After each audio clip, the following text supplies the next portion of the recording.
वालेकुम दोस्तों, की हाल चाल है? सेहत बेहतर ठीक ने जी। मैं मनवर गुजर, तुसीं अपना चैनल देख रहे हो मनवर गुजर ब्लॉग। अज असीं जनाब सैलाब की सूरत हाल के बारे तुहानूं आगाह करते हैं तो डिस्कस करते हैं।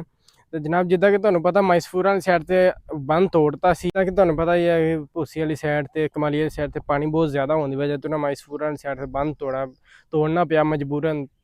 तो इधरली साइड से ना माइसपूरा वाली साइड से साडा अपने भी 2-3 मरबे सी, वो सारे पूरे जेरे आब आ चुके हैं। बंद दे नाल खड़ा जी, यह बन ते यह जनाब अपने साडे सारे वो देख लो साढ़े जिन्ना दिखता पाया तुहानूं उधरली साइड तो लग के ना वो सामने वाले बंद थे साढ़े सारे जनाब मरबे है।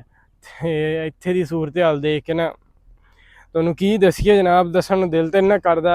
जेह्ड़े किसान आ ना उन्होंने तो ਜਿਹੜੇ ਨਾ ਸਾਰਾ ਜਿਹੜੀ ਜਮ੍ਹਾਂ ਪੂੰਜੀ ਲਾਈ ਸੀ ਆਪਣੀ ਜ਼ਮੀਨਾਂ ਤੇ ਕਿ ਜਨਾਬ ਆਏਗੀ, ਅਸੀਂ ਕੁਝ ਸੋਚਾਂਗੇ, ਅਸੀਂ ਕਰਾਂਗੇ, ਉਹਦਾ ਕੁਝ ਨਹੀਂ ਬਣਿਆ।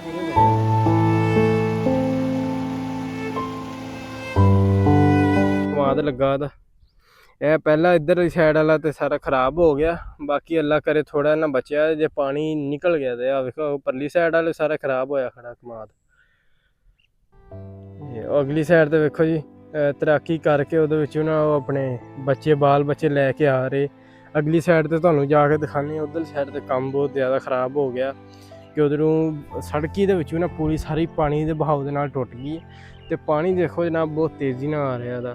ਤੇ ਸਾਨੂੰ ਕਿਤਾ ਪਤਾ ਲੱਗਾ ਜੀ ਕਹਿੰਦੇ ਪਾਣੀ ਪਿੱਛੋਂ ਹੋਰ ਆ ਰਿਹਾ ਵਾ ਕਿ 1,35,000 ਕਿਊਸਿਕ ਪਤਾ ਨਹੀਂ ਕਿੰਨਾ ਕੁ ਨਾ ਪਾਣੀ ਹੋਰ ਰੇਲਾ ਆ ਰਿਹਾ ਪਾਣੀ ਦਾ।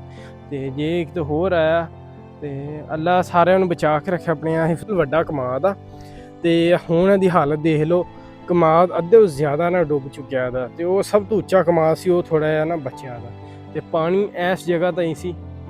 ਤੇ ਇੱਥੋਂ ਜਿਹੜਾ ਕੰਮ ਖਰਾਬ ਹੋਇਆ ਨਾ ਪਾਣੀ ਦਾ ਕਿੰਨੇ ਫੁੱਟ ਸੀ, ਇਹ ਕਹਿੰਦੇ ਜੀ 6-6 7-7 ਫੁੱਟ ਹੈ ਨਾ ਪਾਣੀ ਦੇ ਨਾ ਇੰਨਾ ਪਾਣੀ ਆ ਰਿਹਾ ਸੀ ਕਿ ਇਸ ਜਗ੍ਹਾ ਤੇ ਨਾ ਕੋਈ ਨੀਚੇ ਜਾ ਕੇ ਖਲੋਵੇ ਇਸ ਜਗ੍ਹਾ ਤੇ ਤਾਂ ਉਵੇਂ ਨਾ ਬੰਦਾ ਖਲੋਤਾ ਉੱਚਾ ਲੱਗਦਾ। ਤੇ ਅਗਲੀ ਸਾਈਡ ਤੇ ਤੁਹਾਨੂੰ ਜਾ ਕੇ ਦਿਖਾਣਾ ਸਾਰੀ ਪੱਕੀ ਜਿਹੜੀ ਸੀ ਨਾ ਅਗਲੀ ਡੁੱਬ ਚੁੱਕੀ ਹੈ।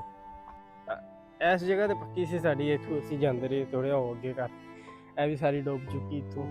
ਤੇ ਦੂਸਰਾ ਆਪਣਾ ਉਹ ਦੇਖੋ ਇੱਧਰ ਤੈਰਾਕੀ ਕਰਕੇ ਨਾ 2 ਬੱਚੇ ਆਪਣੇ ਲੈ ਕੇ ਆ ਰਿਹਾ ਭਾਈ। ਜੇ ਸੂਰਤ ਹਾਲ ਨਾਲ ਜਨਾਬ ਪਾਣੀ ਖੜਾ